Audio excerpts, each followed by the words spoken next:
निधि और बेला खिलखिलाकर हंस रहे थे। निधि के चेहरे पर एक खूबसूरत मुस्कान थी। बेला की बातें उसको हंसा रही थी। निधि इस बात से बेखबर थी कि कोई उसे दुनिया जहां की शिद्दत से देख रहा है, कोई उसको अपने जहन में उतार रहा था। अचानक निधि को ऐसा एहसास हुआ कि दो जोड़ी आंखें उसे घूर रही हैं। निधि ने इधर उधर देखा पर कोई दिखा नहीं। बेला ने कहा, क्या हुआ, किसे ढूंढ रही है? निधि ने कहा, ऐसा लगा जैसे कोई देख रहा है। बेला ने कहा, पर यहाँ तो बस गाड़ियां चल रही हैं, कुछ शॉप्स हैं और कोई नहीं दिख रहा जानी। निधि ने कहा, छोड़ यार, ये कैब वाले आजकल बड़ी देर करते हैं, टाइम से आते ही नहीं है, मुझे यहाँ खड़ा रहना अच्छा नहीं लगता। बेला ने कहा, मैं हूं ना तेरे साथ, काहे की टेंशन भिड़ो। निधि ने कहा, हाँ। तभी उनकी कैब आ गई। बेला और निधि कैब के पास गई। निधि तो अंदर बैठ गई पर बेला उस ड्राइवर के पास गई और बोला, ओ भैया, आप लोग कितना लेट आते हैं, हम यहाँ वेट करते करते बूढ़े हो जाते हैं, पैसे तो पूरे लेते हैं पर टाइम से नहीं आते। ड्राइवर बोला, सॉरी मैडम, ट्रैफिक में फंस गया था। बेला मुंह बिगाड़ कर पीछे निधि के पास जाकर बैठ गई। कैब रवाना हुई और आगे बढ़ने लगी। उसके पीछे 3-4 काली गाड़ियां चलने लगी। पहली गाड़ी से एक गार्ड ने खिड़की से बाहर हाथ निकालकर साइलेंट गन से कैब का टायर पंक्चर कर दिया। कैब अचानक बीच रोड पर और सुनसान जगह पर रुक गई। तीनों गाड़ियां थोड़ी दूरी पर खड़ी हो गई। कैब के अचानक रुकने पर दोनों सहेलियां हैरान हो गई और एक दूसरे को देखने लगी। बेला ने कहा, क्या हुआ भैया, अब आपने क्यों रोक दी? ड्राइवर ने कहा, मैं चेक करता हूँ। ड्राइवर कैब से उतरा। उसने देखा कि पीछे वाले टायर पंक्चर हो गए हैं। वो वापस बेला के पास आया और बोला, मैडम, टायर पंक्चर है। दोनों हैरान हो गई। निधि ने कहा, भैया, ठीक करने में कितना समय लगेगा? ड्राइवर ने कहा, मुझे करना नहीं आता, किसी पंक्चर वाले को ढूंढना होगा। बेला ने कहा, आपको ये भी नहीं आता? ड्राइवर बोला, सॉरी। दोनों गाड़ी से उतर गई। दोनों ने पीछे मुड़कर नहीं देखा था कि पीछे 3 गाड़ियां खड़ी हैं। बेला ने कहा, जाइए आप, अब हम दूसरी कैब बुक करते हैं। ड्राइवर ने कहा, जा ही तो नहीं सकता, यही किसी का वेट करना होगा। बेला ने कहा, हाँ तो करो, हम चले जाते हैं। बेला ने निधि का हाथ पकड़ा और आगे बढ़ने लगी। निधि ने दूसरे हाथ से फोन करके एक कैब बुक करवा दी थी और एड्रेस भी दे दिया था। अब दोनों धीरे धीरे चल रही थी। तीनों गाड़ियां स्लो स्पीड में उनके पीछे चलने लगी। कुछ दूर जाकर निधि को एहसास हुआ कि कोई उनका पीछा कर रहा है। वो तुरंत पीछे पलटी तो उसने देखा 3 गाड़ियां उसके पीछे आ रही हैं। बेला ने भी पीछे देखा तो वो चौंक गई। निधि घबराने लगी। बेला, मुझे लगता है कि ये लोग कोई किडनैपर है, चल भाग चलते हैं। बेला ने कहा, इनके साथ? निधि बोली, अबे पागल, इनसे दूर भाग चलते हैं, चल चल। बेला ने कहा, पकड़ मेरा हाथ। दोनों ने एक दूसरे का हाथ पकड़ लिया और मुड़कर जैसे ही भागने लगी तभी उनके कान में एक भारी आवाज सुनाई दी, रुकिए मिस निधि और मिस नकचड़ी। नकचड़ी सुनकर बेला का दिल धक धक करने लगा। वो तुरंत पीछे पलटी तो उसने देखा विराट मुस्कुराता हुआ उसे ही देख रहा था। बेला के चेहरे पर भी मुस्कान आ गई, जिसे देखकर विराट खुश हो गया। निधि समझ गए कि अक्ष आ चुका है, इसलिए वो पलटी नहीं और ऐसे ही पीठ करके खड़ी रही। गाड़ी में बैठा अक्ष बेखुदी से निधि को ही देख रहा था, कैसे वो पीठ करके खड़ी हुई थी उसके सामने। बेला ने निधि का हाथ छोड़ा और विराट की तरफ बढ़ने लगी। विराट भी उसकी तरफ बढ़ा। दोनों के चेहरे पर मुस्कान थी, जिसकी वजह दोनों को पता नहीं थी। बेला ने कहा, अंकल आप यहाँ? विराट बोला, अब जहाँ नकचड़ी जाएगी अंकल को तो वहाँ आना पड़ेगा ही। बेला के चेहरे पर मुस्कान आ गई, जो विराट को बड़ी राहत दे रही थी। विराट की नजर पीछे खड़ी निधि पर गई, जो उन सबके सामने पीट करके खड़ी थी। विराट ने बेला को इशारा किया। बेला ने पीछे मुड़कर निधि को देखा और अपना माथा पीट लिया। ये लड़की कभी सुधर नहीं सकती। बेला निधि के पास आई और बोली, वहाँ किसको देख रही है? सब तो हमारे पीछे खड़े हैं। निधि ने कहा, लेट हो रहा है, अब चले यहाँ से। विराट आगे आया और बोला, मिस निधि, ये जगह सुनसान है, चलिए हम आपको घर छोड़ देते हैं। निधि ने बिना पलटे कहा, नहीं, उसकी कोई जरूरत नहीं, हम चले जाएंगे, आप जाओ। बेला ने कहा, पर वो छोड़ रहे हैं तो तुझे क्या दिक्कत है? यहाँ सुनसान जगह पर कब तक वेट करेंगे, बोल। निधि ने कहा, तो तू चली जा इनके साथ, मैं खड़ी रहूंगी यहाँ, ओके। विराट ने कहा, मिस निधि प्लीज मान जाइए, this is not safe for you, चलिए हमारे साथ। बेला ने कहा, ये नहीं मानेगी, आप जाइए, हम यहीं खड़े होकर वेट करेंगे। विराट उदास हो गया और बेला को देखने लगा। अंदर कार में बैठा एहसार कब से निधि के नखरे देख रहा था। ये लड़की कितनी जिद्दी है, उसको अब गुस्सा आने लगा था। वो किसी का वेट नहीं करता, पर ये लड़की उससे कितना इंतजार करवा रही है। अक्ष गुस्से में गाड़ी से बाहर आया और बिना रुके सीधा निधि की तरफ बढ़ने लगा। बेला और विराट की नजर उस पर गई। दोनों हैरान हो गए, क्योंकि वो गुस्से में निधि के पास जा रहा था। विराट कुछ बोलने लगा तो अक्ष ने उसे हाथ दिखाकर चुप करवा दिया। अक्ष निधि के पीछे जाकर खड़ा हो गया और उसे घूर कर देखने लगा। निधि को वही एहसास फिर से हुआ, वही खुशबू जो अक्ष में से आती है आज भी निधि को महसूस हुई। निधि की आंखें बंद हो गई और उसके हाथ अपनी जीन्स पर कस गए। अक्ष उसके बालों की महक लेने लगा, जो कि बेहद मनमोहक थी। अक्ष को पता था कि निधि उसे पहचान चुकी है। अक्ष ने उसके हाथों को पकड़कर उसे अपनी तरफ घुमाया। निधि ने अपना मुंह फेर लिया। उसकी ये अदा अक्ष को घायल कर रही थी। अक्ष ने उसकी ठुड्डी को पकड़कर उसका चेहरा अपनी तरफ किया तो निधि ने फिर से अपना चेहरा फेर लिया। वो अक्ष को पूरा इग्नोर कर रही थी। अक्ष ने उसका चेहरा फिर से अपनी तरफ किया और इस बार कसकर पकड़ लिया। निधि भी कम नहीं थी, उसने अपनी आंखें झुका ली थी तो अक्ष के चेहरे पर मुस्कान आ गई। अक्ष ने उसके गालों को पकड़कर दबाया तो उसके प्यारे से होंठ एकदम गोल हो गए। निधि का चेहरा एकदम क्यूट पपी जैसा दिख रहा था। अक्ष उसके खूबसूरत और क्यूट चेहरे को देख रहा था। निधि ने उसकी तरफ देखकर मुंह बिगाड़ा और अक्ष के हाथों को पकड़ लिया। निधि की चुअन ने अक्ष को अंदर तक हिला दिया। उसने आज पहली बार अक्ष के हाथ पकड़े थे। अक्ष की आंखें बंद हो गई और वो उस छुअन को महसूस करने लगा। निधि ने मौका देखकर अक्ष के हाथों को अपने गालों से हटा दिया और जाकर बेला के पीछे खड़ी हो गई। विराट और बेला तो कब से उन दोनों की अजीब हरकतों को देख रहे थे। अक्ष ने आंखें खोली तो निधि उसके सामने से गायब थी। अक्ष को गुस्सा आ गया। उसने अपनी मुठ्ठियां भींच ली और पीछे मुड़ गया। उसने देखा निधि किसी बच्चे की तरह मुंह फुलाकर बेला के पीछे खड़ी थी। अक्ष ने विराट से कहा, तुम सब लोग यहाँ से जाओ। निधि रावत के अलावा निधि की तो हालत खराब हो रही थी। वो यहाँ इस अजीब आदमी के साथ एक पल भी नहीं रह सकती थी। उसने बेला का हाथ पकड़ लिया और मासूम सा चेहरा बनाकर उम्मीद भरी निगाहों से बेला को देखने लगी। बेला पीछे मुड़ी और बोली, चल घर चलते हैं। निधि ने कहा, हाँ मुझे यहाँ से ले चल। बेला निधि को लेकर जाने लगी तो अक्ष ने खा जाने वाली नजरों से विराट को देखा। विराट हड़बड़ा गया और बेला के पास जाकर बोला, बेला तुम चलो मेरे साथ, निधि को यहीं रुकने दो। बेला ने कहा, नहीं मेरी दोस्त अकेली नहीं रहेगी यहाँ, वो मेरे साथ चलेगी। विराट ने कहा, अकेली कहाँ है, भाई है ना यहाँ उनके साथ, तो चिंता मत करो, चलो अब। अक्ष कब से निधि को घूर रहा था और वो उसकी नजरों से खुद को बचा रही थी। अक्ष को गुस्सा तो इतना आ रहा था कि उसको पकड़कर कहीं दूर ले जाए, फिर कभी दूर नहीं जा पाएगी। बेला और कुछ बोल पाती इससे पहले विराट ने उसका हाथ पकड़ लिया और उसे अपनी कार में बैठा दिया। निधि उसे जाते हुए देख रही थी। दोनों ही मजबूर थी।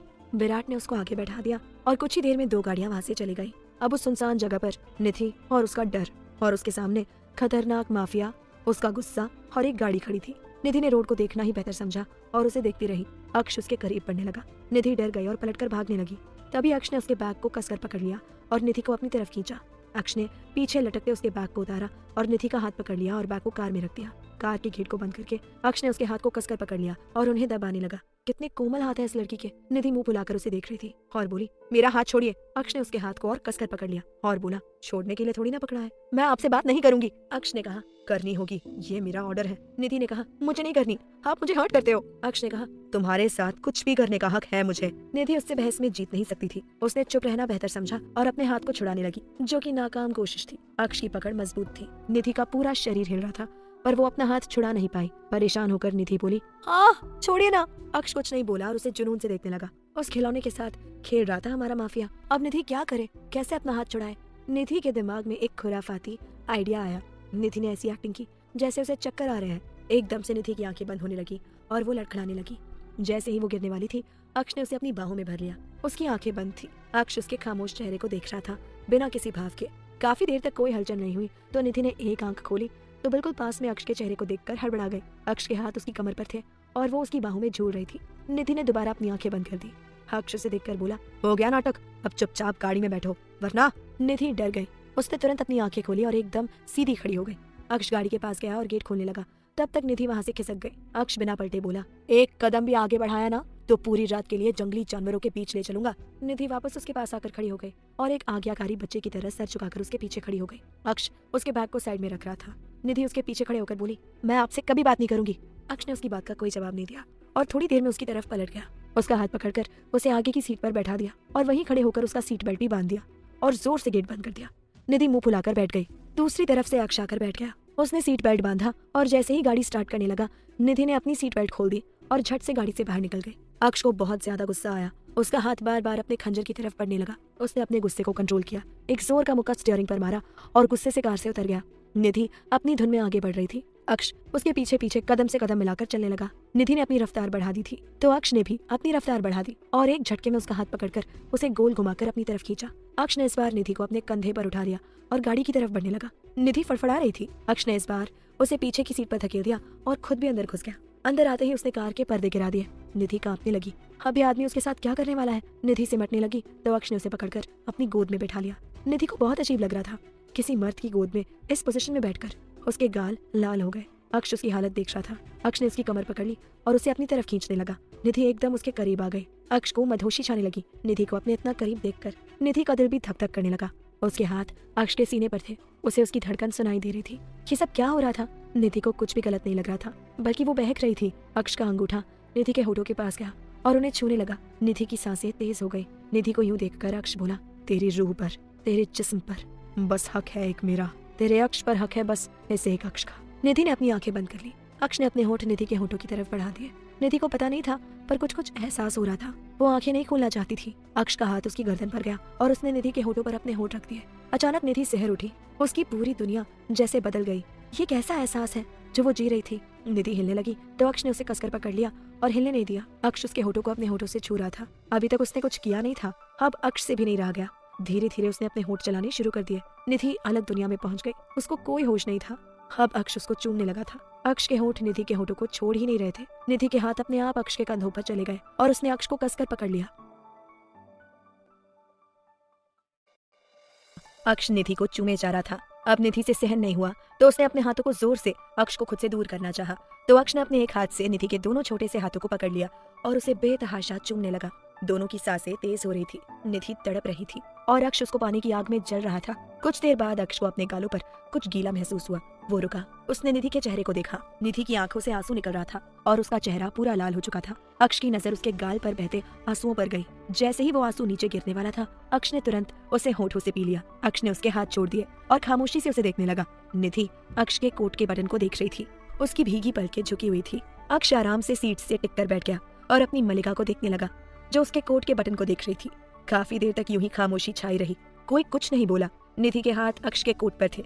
अक्ष ने उसकी कमर पकड़ रखी थी। अक्ष बिना किसी भाव के उसके चेहरे की बनावट को देख रहा था। कितनी फुर्सत से बनाया होगा बनाने वाले ने। अक्ष बोला, कोई तुम पर बुरी नजर डालेगा तो अक्ष उसकी आंखें नोच लेगा, क्योंकि बुरी नजर से या किसी भी नजर से देखने का तुम्हारे साथ कुछ भी करने का हक सिर्फ अक्ष सिंह राजपूत को है। निधि कुछ नहीं बोली और यूं ही बटन को देखती रही।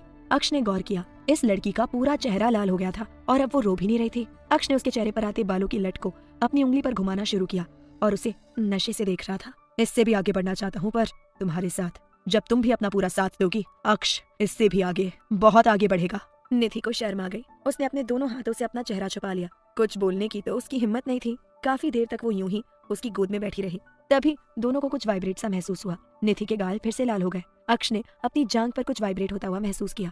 वो निधि की तरफ देखने लगा, जो शर्मा रही थी। वो उसको यूं ही देखता रहा। तभी निधि बोली, वो मुझे उतारो। अक्ष ने पूछा, क्यों? निधि ने कहा, मेरा फोन बज रहा है, किसी का फोन आया है। अक्ष ने कहा, कहाँ है फोन? निधि ने कहा, पैंट की पीछे की पॉकेट में।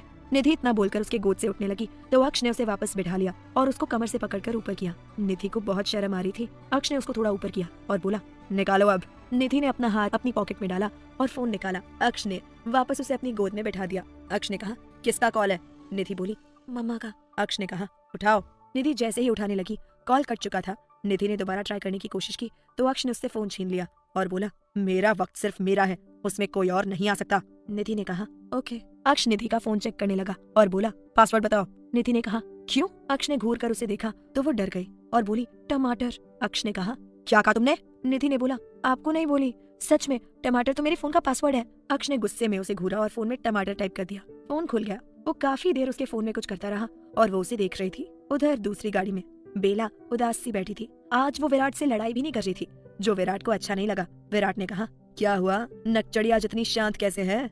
बेला ने कहा, क्या करूं अंकल, मुझे मेरी दोस्त की चिंता हो रही है। विराट ने कहा, उनके साथ अक्ष भाई हैं, कोई दुनिया की ताकत उन्हें कुछ नहीं कर सकती। बेला ने कहा, पर वो उनसे ही डरती है। विराट ने कहा, साथ में रहेंगी तो डर निकल जाएगा, और वैसे भी अपना ध्यान उनसे हटाकर मुझ पे लगाओ। बेला ने पूछा, क्या मतलब? विराट ने कहा, मतलब कि कैसा है तुम्हारा बीएफ जो तुम्हें स्वीटी बोलता है? बेला के चेहरे पर मुस्कान आ गई। वो बोली, मेरा बीएफ बहुत अच्छा है और एकदम बूढ़ा है। विराट ने कहा, पर मैं तो जवान हूँ। बेला ने कहा, तो? विराट ने कहा, अब ज्यादा खुलकर बोलना, मुझे नहीं आता। मिर्ची कहेगी। बेला ने कहा, मैं मिर्ची तो तुम कद्दू। विराट ने कहा, ओ हेलो, कद्दू किसको बोली? बेला ने कहा, तुम्हें। और किसको? विराट ने कहा, मैं कद्दू? रुको अभी बताता हूँ तुम्हें तो। इतना बोलकर विराट ने गाड़ी रोकी और बाहर निकल आया। उसने बेला को बाहर निकाला और बोला, अब बताता हूँ कद्दू क्या होता है, आओ यहाँ। बेला बोली, नहीं नहीं अंकल, मुझे माफ करिए, मुझसे गलती हो गई। बेला पीछे होने लगी। विराट उसकी तरफ बढ़ने लगा। बेला खिसकती जा रही थी और विराट आगे आता जा रहा था। तभी बेला के पीछे से एक ट्रक गुजरा। विराट ने वक्त रहते बेला को अपनी ओर खींचा और अपनी बाहों में भर लिया। बेला डर गई थी और उससे चिपक गई थी। विराट को आज पहली बार इतना डर लगा था, जैसे थोड़ी देर होती तो वो अपनी कुछ कीमती चीज खो देता। बेला घबरा रही थी। विराट ने उसके बालों को सहलाया और उसे शांत करने लगा। दोनों को काफी सुकून मिल रहा था एक दूसरे की बाहों में। कुछ देर बाद बेला को होश आया और वो विराट से दूर हुई। विराट ने उसका चेहरा पकड़ लिया और बोला, तुम ठीक तो हो ना? बेला ने बस अपना सर हाँ में हिला दिया। विराट को न जाने क्या हुआ, उसने बेला को अपने गले लगा लिया। बेला चौंक गई। विराट ने कहा, सॉरी, इस तरह बीच सड़क पर तुम्हारे साथ ऐसा किया। तुम्हें कुछ हो जाता तो मैं क्या करता? विराट उसमें खो चुका था। उसे नहीं पता था वो क्या बोल रहा है। उसकी बातें बेला को बेचैन कर रही थी। बेला उससे दूर हुई और बोली, क्यों अंकल, मैं मर जाती तो तुम्हें तो शांति मिल जाती ना? विराट ने कहा, मुझे ऐसी शांति नहीं चाहिए जिसमें नकचड़ी की नाक बीच में ना आए। बेला ने कहा, तुम बुढ़े अंकल, मैं तुम्हें छोड़ूंगी नहीं। विराट ने कहा, हाँ कभी मत छोड़ना। बेला ने कहा, मतलब? विराट बोला, कुछ नहीं, तुम ठीक हो यही काफी है नकचड़ी। बेला ने कहा, अंकल कहीं का पता नहीं क्या बोलता रहता है, अब चलो घर, देर हो रही है। बेला जाकर आगे की सीट पर बैठ गई। विराट वहीं खड़ा अपने बालों में हाथ फेरने लगा और बोला, नकचड़ी नाक के साथ साथ अपना दिल भी बीच में ला रही है, क्या हो रहा है तुझे विराट, कुछ तो समझ। विराट अपने ख्यालों में गुम था। तभी उसके कानों में जोर जोर से हॉर्न की आवाज आई। उसने देखा बेला हॉर्न बजाकर उसे बुला रही थी। विराट तुरंत उसकी तरफ बढ़ा और बड़बड़ाते हुए बोला, बड़ी मुश्किल से अकेले में कुछ वक्त मिला है, उसमें भी इसको घर जाना है, अजीब लड़की है, पर कोई बात नहीं, अभी तो शुरुआत है। इतना कहकर विराट अंदर बैठ गया और गाड़ी स्टार्ट कर दी। उनकी गाड़ी आगे बढ़ गई। उधर अक्ष की कार में अक्ष ने उसके फोन में कुछ किया और बोला, थोड़ी खड़ी हो। निधि थोड़ी सी ऊपर उठी तो अक्ष ने पीछे से उसकी जेब में उसका फोन डाल दिया। निधि शर्मा कर लाल हो गई। अक्ष बोला, बैठो। निधि वापस बैठ गई। अक्ष ने उसको घूरा और बोला, मार्केट में थोड़े लॉन्ग टी शर्ट भी मिलते होंगे। निधि बोली, हाँ बहुत मिलते हैं। अक्ष ने कहा, तो कल से वही पहन कर आना, तुम्हारी आधी पीठ और कमर तो यूं दूसरे देख लेते हैं। I don't like this at all. Nidhi ने पीछे अपनी कमर पर हाथ रखा और चेक किया, सच में काफी कमर खुली हुई थी पीछे से। अक्ष ने कहा, कल से कोई गलती हुई ना तो सबके सामने उठाकर ले जाऊंगा और उसके आगे तुम्हें पता ही है।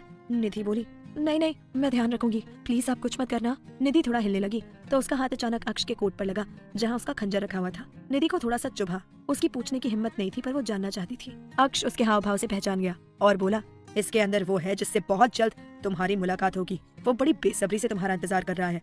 निधि को तो डर लगने लगा अक्ष की अजीब बातों से। वो बोली, मुझे घर जाना है। अक्ष ने कहा, जहाँ बैठी हो उसकी आदत टाल लो, क्योंकि जिंदगी भर यूं ही रहना है। निधि डर रही थी। अक्ष की जुनूनी बातें और उसके बोलने का तरीका बहुत डरावना लग रहा था। अक्ष फिर से उसे घूरने लगा। निधि आंखें झुकाकर बैठी रही। कुछ देर बाद वो बोली, मिस्टर राजपूत प्लीज मुझे घर जाना है, इट्स अर्जेंट। अक्ष बोला, नो। अब निधि उसको कैसे बताए कि उसको वॉशरूम जाना है। निधि बोली, ओफो चलिए ना प्लीज। अक्ष कुछ नहीं बोला और उसको अपनी गोद से उतारा। अक्ष गाड़ी से उतरकर आगे वाली सीट पर जाकर बैठ गया। निधि पीछे बैठी उसे देख रही थी।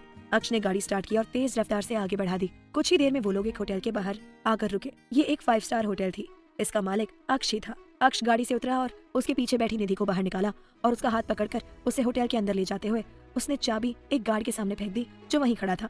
दोनों अंदर आए। अक्ष को देखकर सबने अपना सर झुका दिया और उसको ग्रीट किया। निधि उस खूबसूरत होटल को देख रही थी। अक्ष उसको एक प्राइवेट रूम में ले गया। अक्ष के साथ किसी लड़की को देखकर सब लोग हैरान थे पर बोलने की हिम्मत किसी में नहीं थी। बस देखो और सोचो। अक्ष निधि को रूम में ले आया और गेट बंद कर दिया। निधि ने देखा रूम बहुत आलीशान था, एकदम महल जैसा। चारों ओर घूमकर उसने रूम को देखा तो अचानक उसके सामने अक्ष का भावहीन चेहरा आ गया। वो झेप गई और सीधी खड़ी हो गई। अक्ष बोला, जाओ। निधि बोली, कहाँ? अक्ष बोला, जहाँ जाने के लिए तुम तड़प रही थी। निधि होटल देखने के चक्कर में भूल गई थी कि उसे वॉशरूम जाना था। निधि बोली, सॉरी मुझे कुछ याद नहीं है। अक्ष को उसकी हरकतों पर गुस्सा आ गया। उसने उसका हाथ पकड़ा और उसे अपने साथ बाथरूम में ले गया। निधि डरने लगी और अपना हाथ छुड़ाने लगी। अक्ष ने बाथरूम का गेट बंद कर दिया और उसके हाथ को पकड़कर खड़ा हो गया। अक्ष निधि को बाथरूम में ले गया और गेट को अंदर से बंद कर दिया। निधि ने अपना हाथ छुड़ा दिया और उससे दूर खड़ी हो गई। अब वो आदमी उसके साथ क्या करने वाला था, ये सोच सोचकर वो डर रही थी। अक्ष धीमे कदमों से उसकी तरफ बढ़ा। निधि की हालत खराब हो रही थी।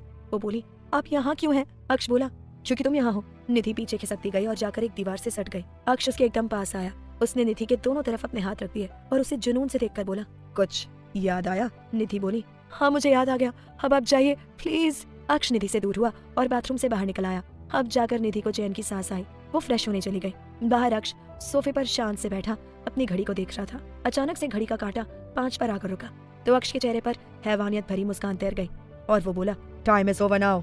अक्ष ने एक कॉल किया और कहा, उसे उठाकर और घसीटकर ले आओ मेरे पास। सामने से कोई बोला, ओके बॉस। अक्ष ने कॉल कट किया और अपने फोन को घुमाते हुए अजीब तरीके से बोला, एक दिन यानी कि 24 घंटों का टाइम दिया था तुझे, अब टाइम हो गया है, देखते हैं तेरा काम हुआ कि नहीं। अक्ष खड़ा हुआ और खिड़की के पास जाकर खड़ा हो गया और रोड पर चलती गाड़ियों को देखने लगा। उसकी आंखों में एक नफरत और एक आग दिख रही थी। ड्रग सप्लाई की आड़ में लड़कियों की सप्लाई करता है ना तू? आ जा, अब मेरे हाथ से तुझे ऐसा सप्लाई करूंगा कि तेरा अंग अंग बिकेगा। अक्ष का हाथ अपने खंजर पर कस गया। उसके सामने वही नजारा फिर से घूमने लगा। एक लड़की दर्द से तड़प रही थी। उसकी आंखों से खून के आंसू बह रहे थे। अक्ष उसको मजबूर होकर बस देख सकता है। वो उससे दूर जा रही थी, बहुत दूर, और एक दिन वो हमेशा हमेशा के लिए एक ऐसी जगह पर चली गई जहाँ से वो कभी वापस नहीं आ सकती। अक्ष ने गुस्से से खिड़की पर मुक्का मारा और बोला, किसी को नहीं छोड़ेगा ये माफिया, किसी को नहीं। सालों के शरीर का एक एक अंग काटकर कुत्तों को खिलाऊंगा। अक्ष का गुस्सा बढ़ते जा रहा था। अब उसके आपे से बाहर हो रहा था सब कुछ। वो उस खंजर को बाहर निकालकर उसका यूज करना चाहता है। अक्ष ने खंजर को बाहर निकाला और उसकी तेज धार पर जैसे ही अपनी उंगली चलाने लगा तभी उसके कानों में एक मासूम आवाज आई, मैं आपसे कभी बात नहीं करूंगी, अक्ष के हाथ वहीं रुक गए और वो उस आवाज को गहराई से सुनने लगा। कितना सुकून है इस आवाज में, कितनी मासूमियत है इस आवाज में। अक्ष की आंखों में अब गुस्से की जगह नशा छाने लगा। उसके होंठ कातिल तरह से फैल गए। उसने खंजर जेब में डाल दिया। तभी निधि बाथरूम से बाहर आई तो उसने देखा अक्ष खिड़की के पास खड़ा है। निधि ने टाइम देखा तो अब काफी देर हो चुकी थी, उसे घर भी जाना था। वो हिम्मत करके अक्ष के पास आई। जैसे जैसे वो उसके पास आ रही थी वैसे वैसे अक्ष के चेहरे पर कातिल मुस्कान आ रही थी। उसे पता था निधि उसके पास आ रही थी। निधि उसके पास आई और कुछ बोलने ही वाली थी कि तभी अचानक अक्ष पलटा और उसने निधि को उसकी कमर से पकड़कर अपनी बाहों में भर लिया। निधि हड़बड़ा गई और डर गई। अक्ष उसको दीवानों की तरह देखने लगा। निधि के चेहरे पर अक्ष की ठंडी सांस महसूस हो रही थी। अक्ष ने उसको और कसकर पकड़ लिया। निधि अब क्या ही कर सकती थी। वो उसकी तरफ देखकर बोली, मेरे मम्मी पापा मेरा इंतजार कर रहे हैं, मुझे घर ले चलिए। अक्ष ने उसके बालों की लट को उसके कानों के पीछे किया और बोला, सुकून मेरे पास होकर भी मेरे पास नहीं, दूर जाना चाहता है पर इसे नहीं पता ये दूर जा रहा है हमेशा के लिए मेरे पास आने के लिए। एक दिन वो होगा मेरे करीब, इतना करीब कि ना उसको सांस लेने की फुर्सत होगी ना मुझे। निधि को उसकी बातें बहुत अजीब लग रही थी। ऐसा लग रहा था जैसे इनका कोई बहुत गहरा मतलब है जो उसकी समझ से दूर है। अक्ष ने उसे छोड़ा और उसका हाथ पकड़कर उस रूम से बाहर आया और बाहर जाने लगा। अब एक गार्ड ड्राइविंग कर रहा था। अक्ष ने निधि को पीछे बैठा दिया और खुद भी उसके पास बैठ गया। गाड़ी निधि के घर की तरफ बढ़ने लगी। अक्ष ने आगे की सीट और पीछे की सीट के बीच पार्टीशन कर दिया। ये देखकर निधि घबरा गई और सीट से चिपक गई। अक्ष ने उसकी कमर पर हाथ रखा और उसे अपने पास खींच लिया। अक्ष ने उसकी तरफ नहीं देखा और उसकी कमर को पकड़कर बैठा रहा। निधि को डर बहुत लग रहा था पर इस आदमी की छुअन बिल्कुल भी गंदी नहीं थी, इसलिए वो सेफ फील कर रही थी। एक ऐसी आदत बन चुकी हो जिसे कभी छोड़ना नहीं चाहता, ऐसा नशा बन चुका हो जिसे वो रोज करना चाहता हो, एक ऐसी तलब जिसके बिना वो रह नहीं सकता। अक्ष की आंखों में एक अलग ही जुनून दिख रहा था जो सिर्फ निधि के लिए था। साफ साफ दिख रहा था कि वो निधि को किसी भी कीमत पर हासिल करके रहेगा। निधि की तरफ से कोई हलचल महसूस नहीं हुई तो अक्ष ने उसकी तरफ देखा तो वो उसे देखता रह गया। निधि सो चुकी थी, उसका सर हवा में झूल रहा था, उसकी गर्दन लुढ़कने वाली ही थी कि तभी अक्ष ने उसके माथे को पकड़ लिया और अपने कंधे पर रख दिया। अक्ष ने उसकी हथेली को पकड़ा और काफी देर तक उसे घूरा और बाद में उसकी हथेली को चूम लिया। इतने में उसका मन नहीं भरा तो उसने दोबारा उसकी गोरी सी हथेली को चूम लिया और अब बार बार चूमता रहा। अक्ष ने उसे पकड़कर अपनी गोद में ले लिया। निधि एक बच्चे की तरह उसकी गोद में बैठी थी और अक्ष अब आराम से उसकी हथेली चूम रहा था। निधि नींद में कसमसाने लगी। उसने अपना हाथ छुड़ा लिया तो अक्ष ने दोबारा उसकी हथेली पकड़ ली और चूमने लगा। निधि का शरीर काफी नर्म था। अक्ष को कहीं भी उसकी हड्डी नजर नहीं आई, बस मांस भरा पड़ा था इस लड़की में। निधि ने अपना सर अक्ष के सीने पर रख दिया और आराम से सो गई। उस मासूम को क्या पता वो एक माफिया की बाहों में है, एक ऐसा इंसान जो इंसान कम और हैवान ज्यादा है, जिसमें दया नाम की कोई चीज नहीं। ये वही एहसार है जिससे निधि तो क्या पूरा क्राइम वर्ल्ड डरता है, क्योंकि ये उनका बादशाह है जो अभी अपनी एंजल के सामने एक आम आदमी बनकर घूम रहा है, पर बहुत जल्द उसकी सच्चाई इस मासूम के सामने होगी। कुछ देर बाद निधि का घर आ गया। गाड़ी रुक गई। अक्ष निधि के चेहरे को देखते जा रहा था। वो उसे उठा नहीं रहा था।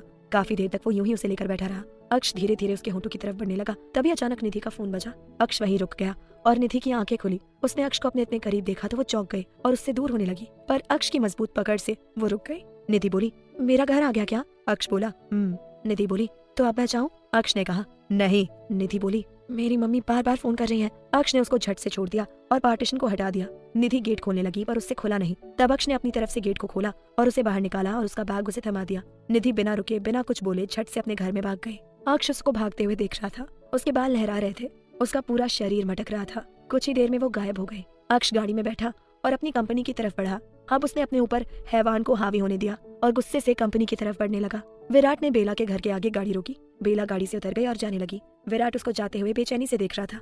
बेला के कदम अचानक से रुक गए और वो पलटकर विराट को देखकर जोर से बोली, ओ अंकल, थैंक यू। विराट भी जोर से बोला, वेलकम नकचड़ी। बेला ने विराट को अपनी जीप निकालकर चढ़ाया और बोली, कद्दू कहीं का। इतना बोलकर बेला फटाफट अंदर भाग गई। विराट उस पर मरे जा रहा था। काश ये हमेशा के लिए उसके हाथ लग जाए तो वो उसे कभी नहीं छोड़ेगा। विराट मुस्कुराया और उसने टाइम देखा तो उसे याद आया कि आज तो उस आदमी की बैंड बजाने वाला है एएसआर, क्योंकि 24 घंटे का वक्त पूरा हो चुका है। विराट ने तुरंत गाड़ी कंपनी की तरफ मोड़ दी। एक अनजान जगह एक आदमी डरा सहमा अपने घर के सीक्रेट रूम में दुबक कर बैठा हुआ था। रूम में चारों तरफ अंधेरा था। उसने एएसआर से पंगा तो ले लिया था, पर जब से उसे एएसआर की खतरनाक सच्चाई पता चली है, उसके खूंखार कारनामों के बारे में पता चला है, तब से उसकी जान हलक में अटकी हुई है। वो आदमी एक बिजनेसमैन था जो ड्रग व्यापार की आड़ में लड़कियों की सप्लाई करता है। उसने सोचा था वो एएसआर की मदद से अपना टैक्स फ्री करवा लेगा, पर एएसआर ने उल्टा उसे एक दिन का वक्त दे दिया था कि वो टैक्स फ्री करवा कर दिखाए। पर उसकी इतनी औकात नहीं कि वो ये काम करवा सके। उसने अंडरवर्ल्ड के बादशाह को चैलेंज किया था, तो अब उसे भुगतना पड़ेगा। अब उसकी मोहलत भी खत्म हो चुकी थी, तो अब उसे किसी भी समय अक्ष के सामने पेश होना था। पर अक्ष की सच्चाई जानकर वो डरा सहमा बैठा था। कुछ ही देर में एक काली गाड़ी उसके बंगलों के सामने आकर रुकी। उसमें से कई सारे गार्ड्स बाहर निकले और उस घर को घूरने लगे। वहाँ बोर्ड पर लिखा था विकास सेठी। गार्ड्स अंदर घुस गए। अंदर जाकर उन्होंने मेन गेट को तोड़ दिया। अंदर कोई नहीं था। गार्ड्स चारों तरफ फैल गए। तभी उनको एक खुफिया गेट दिखाई दिया। 2 जनों ने उस गेट को तोड़ दिया और अंदर जाकर देखा एक आदमी चद्दर उड़कर कोने में सिमट कर बैठा हुआ था। उसको देखकर गार्ड्स एक दूसरे को देखकर हंसने लगे और शैतानों की तरह उसकी तरफ बढ़ने लगे। एक गार्ड ने उसको लात मारी और उसका चादर हटा दिया। विकास सेठी कांप उठा और रोने की हालत में पहुंच गया। गार्ड ने उसे देखकर कहा, क्यों बे, अब क्यों दुबका पड़ा है? उस वक्त तो बड़ी जुबान चली थी तेरी। दूसरा गार्ड बोला, अरे कोई तो डरा है, इसको देखना, साले की जान बाहर निकल रही है। और वैसे भी इसका इलाज बॉस करेंगे, वो भी एकदम मस्त वाला रहे। चलो इसको घसीट कर ले चलो रे मालिक के पैरों में। विकास बोला, मुझे जाने दो, मुझे उसके पास मत ले जाओ, मैं माफी चाहता हूँ। गार्ड ने उसकी एक नहीं सुनी और उसे घसीट कर बाहर गाड़ी तक ले गए। विकास को पूरा जमीन पर रगड़ा गया और गाड़ी में धक्का मारकर बिठा दिया। उसके हाथ पैर और मुंह बांध दिए गए और गाड़ी बढ़ गई सिंह ग्रुप एंड कंपनी की तरफ। कुछ देर बाद उनकी गाड़ी कंपनी के बाहर आई और मेन गेट से अंदर जाने लगी।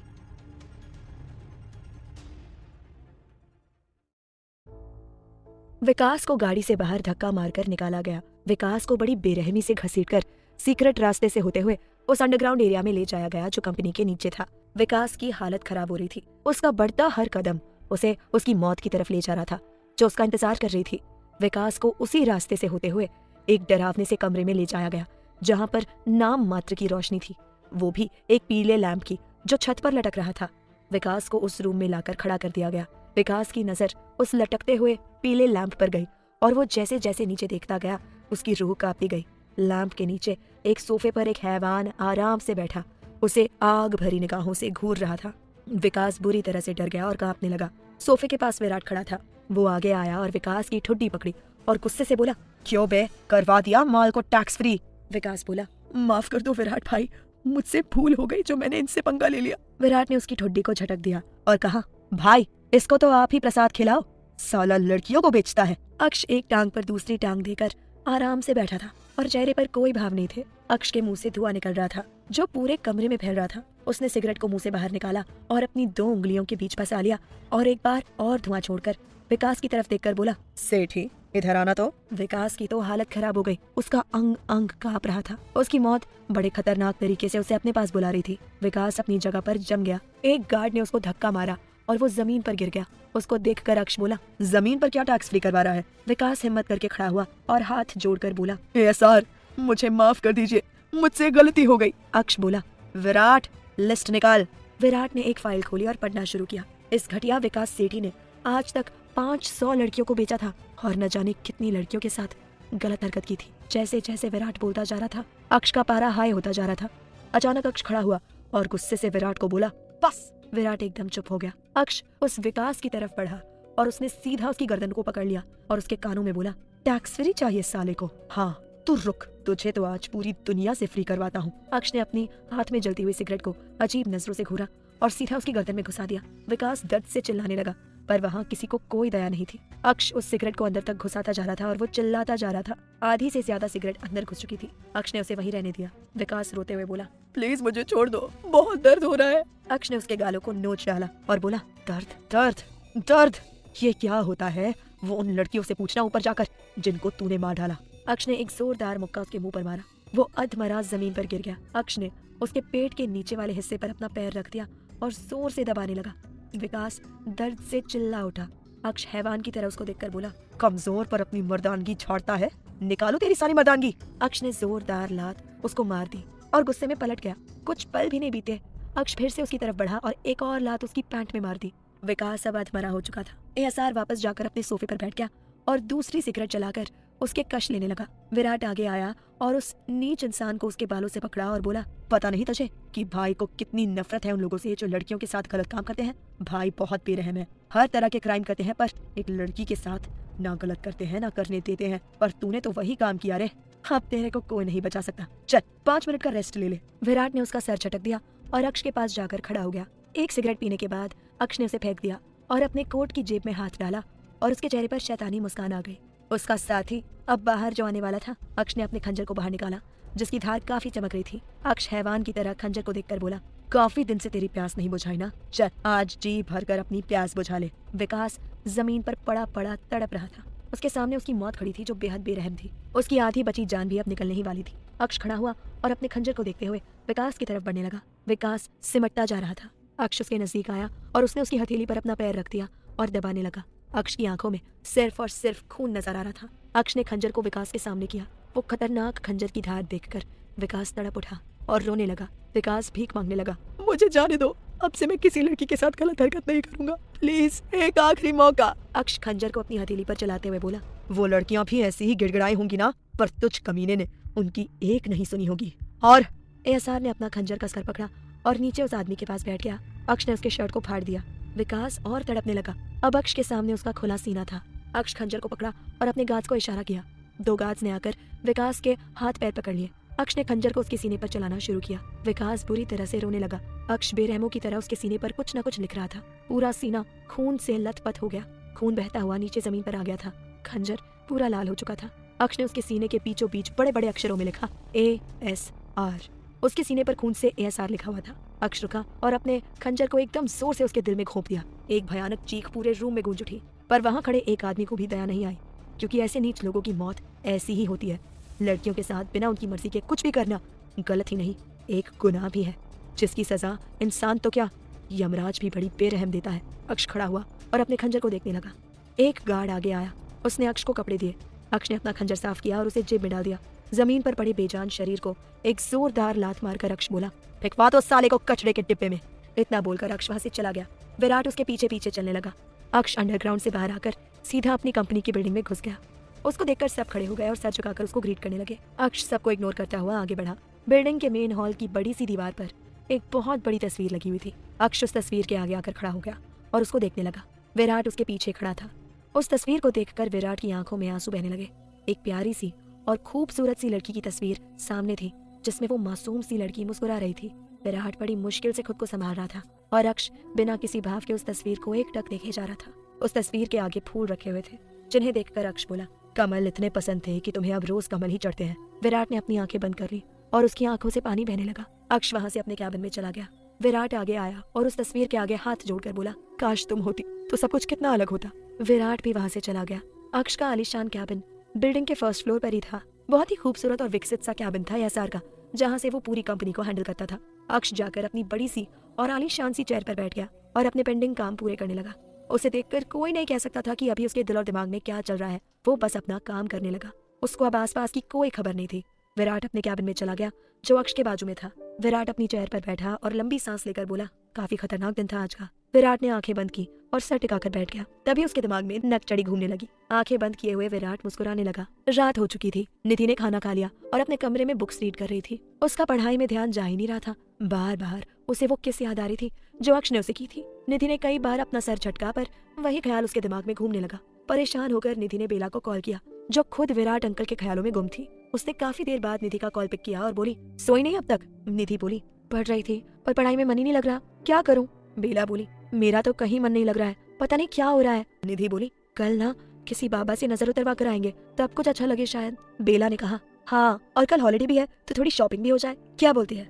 निधि ने कहा, हाँ यार, मजा आएगा, तू और मैं, वाह वाह, कल का प्लान ओके। बेला ने कहा, पर कहाँ? निधि बोली, डिसेंट मॉल में, ओके। बेला ने कहा, डन डन। दोनों ने ऐसी ही बातें की। उधर सिंह ग्रुप एंड कंपनी में अक्ष अभी भी अपना काम कर रहा था। उसके कानों में एक डिवाइस लगा हुआ था, जिससे वो मीठी मीठी आवाज सुन रहा था, और वो आवाज निधि की थी। अक्ष निधि की बातें सुन रहा था। कल वो कहाँ जाने वाली है, क्या करने वाली है, सब कुछ अक्ष को पता चल गया था।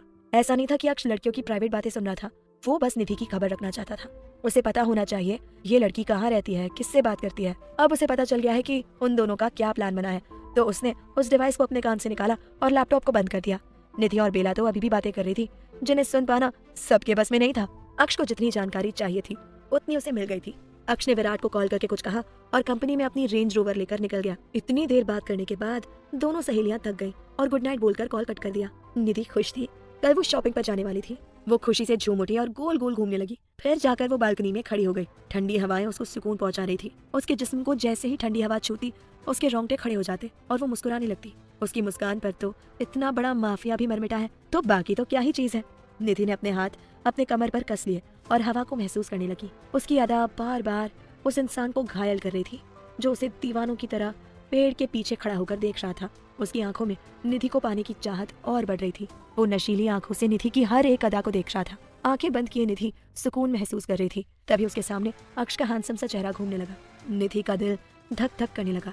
शरीर में अजीब सी हलचल पैदा होने लगी। निधि को याद आया कैसे अक्ष ने उसके होठों को छुआ था और हद से ज्यादा चूमा था। निधि के हाथों की उंगलियां अपने आप उसके होठों की तरफ बढ़ने लगी। अक्ष उसको जुनून से देख रहा था। निधि ने अपनी उंगलियां अपने होठों पर रख दी जहां अक्ष ने अपने होठ रखे थे। निधि के गाल लाल हो गए। उसके चेहरे पर लालिमा छा गई जो अक्ष को उसका दीवाना बना रही थी। निधि ने अपनी उंगलियों को अपने होठों पर रखा और उधर अक्ष के चेहरे पर कातिल मुस्कान आ गई और वो नशे से निधि को देखने लगा। निधि को एहसास हुआ कि कोई उसे देख रहा है। उसने झट से अपनी आंखें खोल दी और चारों तरफ देखने लगी, पर उसे कोई नहीं दिखा। निधि के चेहरे पर शिकन छा गई। उसे सच में बार बार ऐसा एहसास होता है कि कोई तो है जो उसके आसपास उसे अजीब नजरों से देखता है। उसकी बेचैन नजरें निधि को परेशान करती हैं। अक्ष पेड़ के पीछे खड़ा उसकी तड़प और बेचैनी देखकर बोला, मैं तो बस तेरे आलम में चाहूँ रहना सदा, मैं तो बस तेरी उल्फत में चाहूँ रहना सदा। निधि अपने आप से बोली, बार बार एक ही वहम नहीं हो सकता, पक्का कोई ना कोई तो है जो हर वक्त मुझ पर नजर रख रहा है, पर कौन है, क्यों सामने नहीं आता। निधि को अब थोड़ा डर लगने लगा था उस अनजान से जो उसे अजीब नजरों से देखता है पर सामने नहीं आता। निधि अपनी आंखें इधर उधर घुमाने लगी पर उसे कोई नहीं दिखा। निधि ने अपने बेचैन दिल पर हाथ रखा और कहा, ये एहसास जाना पहचाना है, कौन हो तुम, हो तो यहीं कहीं पर सामने नहीं आ रहे, क्यों, मुझे सच में डर लगता है, पता नहीं क्या हो रहा है। वो शैतानी मुस्कान अक्ष को और भी आकर्षक बना रही थी और वो अपनी जुनूनी निगाहों से उसकी मलिका को देख रहा था जिसे वो अपनी सल्तनत में ले जाना चाहता है। अक्ष ने अपने ओवरकोट की जेब में रखे खंजर को पकड़ लिया और निधि की तरफ देखकर बोला, दिन भर भटकता रहूं, रातों में जागा करूं, इतना दीवाना हूं मैं तेरा। निधि को क्या पता था कि अब उसकी जिंदगी उसे किस ओर ले जाने वाली है। अब से उसकी हर एक सांस पर हक होगा उसका, जिससे निधि सबसे ज्यादा डरती है। अक्ष को निधि की हालत समझ आ रही थी। उस पर तो एक जुनून सवार था, एक नशा चढ़ा हुआ था निधि को हासिल करने का। मिस निधि रावत, अब जल्द ही आओगी तुम, मेरी सल्तनत की मलिका बनकर, मेरी महबूबा बनकर। निधि ने आह भरी और अपने बेड पर जाकर सो गई। कल के बारे में सोचकर वो थोड़ा खुश हो गई और धीरे धीरे उसे नींद आ गई। बाहर अंधेरी काली रात में घने पेड़ के नीचे खड़ा माफिया जुनून से उस खिड़की को देख रहा था। ये दीवानगी कभी न खत्म होने वाली थी। निधि अपनी नींद में गुम थी। सब कुछ शांत था, पर ये शांति आने वाले तूफान के पहले की थी। अगली सुबह 9 बजे आज निधि लेट उठी। उठकर सीधा बाथरूम में चली गई और नहाकर बाहर आई। निधि एक तौलिए को लपेटकर बाहर आई थी। कांच के आगे खड़ी हो गई और तौलिए को थोड़ा सा हटाकर उसने उस त्रिशूल के निशान को देखा और खुश हो गई। उसके सीने के दाईं तरफ ये निशान उसे हमेशा खुश कर देता था। कुछ तो कनेक्शन होगा, कुछ तो मतलब होगा इस निशान का। मुझे पता नहीं, पर इस निशान को देखकर रोज यही सोचती हूँ कि जरूर एक दिन इसका कनेक्शन मुझे पता चलेगा। मैं वेट कर रही हूँ उस दिन का। निधि मुस्कुराने लगी और कपड़े पहनकर तैयार होने लगी। एक आदमी तेज धूप के नीचे पुशअप्स कर रहा था। उसकी आकर्षक बॉडी चमक रही थी। उसके सीने पर बना एक बड़ा निशान जो बिल्कुल त्रिशूल जैसा था, धूप में वो भी आकर्षक दिख रहा था। उस आदमी के चेहरे पर पसीना आ रहा था। वो दम लगाकर पुशअप्स कर रहा था। उसके रेशमी बाल जो गीले हुए थे उसके माथे पर आ रहे थे। एक गार्ड उसके पास आया और सर झुकाकर खड़ा होकर बोला, बॉस, विकास का कनेक्शन कबीर रेड्डी से था।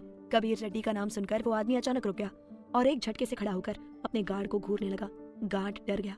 अक्ष उसकी तरफ बढ़ा और उसकी ठोडी पकड़कर बोला, क्या नाम लिया तूने? गार्ड बोला, बॉस, कबीर रेड्डी। अक्ष ने उसके चेहरे को जोर से झटक दिया और गुस्से से बोला, मेरे रास्ते में जो भी आएगा वो मौत के मुंह में जाएगा। अक्ष अपने रूम में चला गया। बाथरूम में जाकर वो शावर के नीचे खड़ा हो गया। ऊपर से बहता ठंडा पानी भी उसके जिस्म में जलती आग को बुझा नहीं पा रहा था। अक्ष बहुत गुस्से में था उसका नाम सुनकर। कुछ देर बाद अक्ष बाहर आया। उसने एक ब्लैक कलर का ओवरकोट पहना और ब्लैक जीन्स। कोट की कैप अपने सर पर लगा ली और काले चश्मे और काले मास्क को पहनकर माफिया एहसार एकदम तैयार था अपनी मलिका के पास जाने के लिए। अक्ष ने अपने कान में डिवाइस लगा लिया और रेडी होकर नीचे चला गया। बंगलो के बाहर उसके गार्ड्स रेडी थे गाड़ी लेकर। आज विराट उनके साथ नहीं था। अक्ष के लिए गार्ड ने गेट खोला। वो बड़े रौब से गाड़ी में बैठ गया। उनकी गाड़ी निधि के घर की तरफ बढ़ गई। उधर निधि एकदम तैयार हो चुकी थी। आज उसने ब्लैक कलर की डेनिम की जैकेट पहनी थी। उसके अंदर व्हाइट टी शर्ट और नीचे ब्लू जीन्स। उसने लंबे बालों की आज पोनी टेल बनाई थी और एक क्यूट सी पिन भी लगा दी। निधि आज बहुत ही प्यारी लग रही थी। उसने एक प्यारा सा व्हाइट कलर का हैंडबैग लिया और नीचे चली गई। हॉल में बेला उसका वेट कर रही थी। बेला ने पिंक टी शर्ट और ब्लू जीन्स पहनी थी। उसके बाल खुले थे। वो भी बहुत प्यारी लग रही थी। निधि के आते ही दोनों साथ में बाहर चली गई। निधि ने कैब बुक करवा दी थी और वो कुछ ही देर में आ गई थी। दोनों हंसी खुशी अंदर बैठी और कैब आगे बढ़ गई। कैब के जाते ही एक काली रेंज रोवर उनके पीछे चलने लगी। दोनों गाड़ियां हाईवे पर चल रही थी। निधि खुश थी। बेला की बात पर मुस्कुरा रही थी। तभी उसकी नजर एक पानी पूरी के ठेले पर गई। निधि बोली, भैया गाड़ी रोक दो। बेला ने कहा, क्या हुआ? निधि बोली, उधर देख पानी पूरी। बेला खुशी से चीखी और दोनों हाथ में हाथ डाले गाड़ी से उतर गई। मॉल यहाँ से पास में ही था, इसलिए उन्होंने कैब वाले को भेज दिया। कुछ दूरी पर रेंज रोवर रुक गई और अक्ष उसमें से बाहर निकल गया। निधि और बेला पानी पूरी के ठेले पर भाग कर गई। दोनों के मुंह में पानी आ गया। बेला ने कहा, भैया एकदम तीखी बनाना। निधि बोली, हाँ एकदम तीखी और खट्टी भी। दोनों पानी पूरी खाने लगी। तभी अक्ष निधि की ओर बढ़ने लगा। निधि पानी पूरी खाने में बिजी थी। उसे नहीं पता कि कोई उसे देख रहा है और उसके एकदम पास में है। अक्ष की सिर्फ आंखें दिख रही थी, जिनका उपयोग वो निधि को देखने में कर रहा था। निधि का दिल अचानक तेज धड़कने लगा। उसे कुछ समझ नहीं आया। उसे फिर से वही एहसास होने लगे। पीछे पलट कर देखा तो वहाँ काफी लोग थे। अब इनमें से कौन होगा जो निधि को घूर रहा है? निधि ने इग्नोर किया और पानी पूरी पर फोकस किया। निधि की नजर रोड के पार एक आइसक्रीम की शॉप पर गई। वो खुश हो गई और बोली, बेला तू खा, मैं दोनों के लिए आइसक्रीम लेकर आती हूँ, ओके? बेला ने कहा, जल्दी आना। निधि रोड क्रॉस करने लगी। अक्ष उसके पीछे पीछे चलने लगा। निधि रोड क्रॉस करके आइसक्रीम शॉप पर पहुंची और उसने 2 चॉकलेट कोन लिए और उनको लेकर वापस रोड क्रॉस करने लगी। अक्ष उसके पीछे पीछे चल रहा था। निधि को अजीब तो लगा, पर उसने ज्यादा ध्यान नहीं दिया। निधि रोड क्रॉस कर ही रही थी कि तभी सामने से एक बड़ा सा ट्रक तेज रफ्तार से उसकी तरफ बढ़ा। उसका ब्रेक फेल हो गया था। ड्राइवर निधि को देखकर साइड में हटने का इशारा कर रहा था, पर निधि अचानक हुए हलचल से सदमे में चली गई थी और वहीं जम गई। उसकी आंखों में खौफ दिख रहा था। ट्रक एकदम निधि के पास आ गया। वक्त रहते अक्ष ने उसे खींच लिया और अपनी बाहों में भर लिया। ये हादसा इतना भयानक था कि सब लोग वहीं देख रहे थे। बेला की तो हालत खराब हो गई। वो भागती हुई निधि के पास आई। निधि डरी सहमी अक्ष की बाहों में सिमटी हुई थी। अक्ष ने उसको कसकर पकड़ा हुआ था और निधि ने उसे। बेला उसके पास आकर खड़ी हो गई और बोली, निधि तू ठीक है ना मेरी जान? निधि कुछ नहीं बोली। उसे बहुत सुकून मिल रहा था इस वक्त उस अनजान की बाहों में। अक्ष गुस्से भरी आंखों से उस ट्रक को वहाँ से जाते हुए देख रहा था। उसने निधि को कसकर पकड़ा हुआ था। बेला ने कहा, निधि। अब जाकर निधि को होश आया। उसने देखा वो किसी अनजान से लिपटी हुई थी। निधि झट से उससे दूर होने लगी, पर अक्ष ने उसे छोड़ा नहीं। निधि और बेला हैरान हो गए। तभी अक्ष ने उसे छोड़ दिया। बेला ने झट से निधि को गले लगा लिया। सारी भीड़ अब हट गई थी। अब वहाँ अक्ष, निधि और बेला खड़े थे। बेला ने कहा, तू ठीक तो है ना? निधि बोली, हाँ मैं ठीक हूँ। तभी निधि की नजर रोड पर बिखरी पड़ी अपनी आइसक्रीम पर गई। निधि उदास हो गई। अक्ष ने उसकी नजरों का पीछा किया और आइसक्रीम शॉप पर गया और वहाँ से एक पूरा बॉक्स लेकर वापस आया। बेला निधि को समझा रही थी, तभी वहाँ अक्ष आया। उसने निधि का हाथ पकड़कर अपनी तरफ खींचा और उसकी आंखों में देखकर धीमे से बहुत भारी आवाज में बोला ताकि वो उसे पहचाने नहीं, तुम्हारी जान अब तुम्हारी नहीं है, वो किसी और के लिए जरूरी है। तो आज के बाद ऐसी भूल हुई ना तो। निधि को कुछ समझ नहीं आया। अब ये कौन है जो उसे धमकी दे रहा है? बेला को कुछ सुनाई नहीं दिया था। निधि अक्ष को घूर रही थी। तभी अक्ष ने उसका दूसरा हाथ पकड़ा और आइसक्रीम का बॉक्स थमा दिया। निधि को उसकी आंखें जानी पहचानी लग रही थी, पर उसे याद नहीं आया। अक्ष उससे दूर हुआ और वहाँ से चला गया। निधि उस आदमी को जाता हुआ देख रही थी। उसकी खुशबू बहुत करीबी थी और हसीन थी, जो निधि को खींच रही थी। अक्ष एकदम से गायब हो गया। बेला उसके पास आई और आइसक्रीम का बॉक्स उसके हाथ से ले लिया। बेला ने कहा, वाह यार, अपने तो मजे हो गए, इतनी सारी आइसक्रीम खाएंगे अब। निधि बोली, बेला वो आदमी कौन था? बेला ने कहा, होगा कोई जिसने तेरी जान और आइसक्रीम दोनों बचाई। छोड़ उसे, अब चल मॉल में बैठकर आराम से खाएंगे। निधि ने कहा, बेला वो अजनबी नहीं लग रहा था यार, चल उसको ढूंढते हैं। बेला ने कहा, ए पागल, यहाँ इतने सारे लोगों में उसे कैसे ढूंढेगी? उसका तो चेहरा भी हमने नहीं देखा। निधि ने कहा, पर बेला ने उसका हाथ पकड़ा और उसे मॉल की तरफ ले जाने लगी। अक्ष फिर से उनके पीछे चलने लगा, जो अभी कहीं खड़ा था। चलते हुए निधि को वही एहसास फिर से हुआ। वो तुरंत पीछे पलटी। काफी लोग चल रहे थे। निधि का मासूम चेहरा उस एहसास की खोज में था और वो एहसास जुनून से निधि को देख रहा था। बेला ने उसे खींचा और मॉल के अंदर घुस गई। एहसार भी उनके पीछे पीछे चल दिया।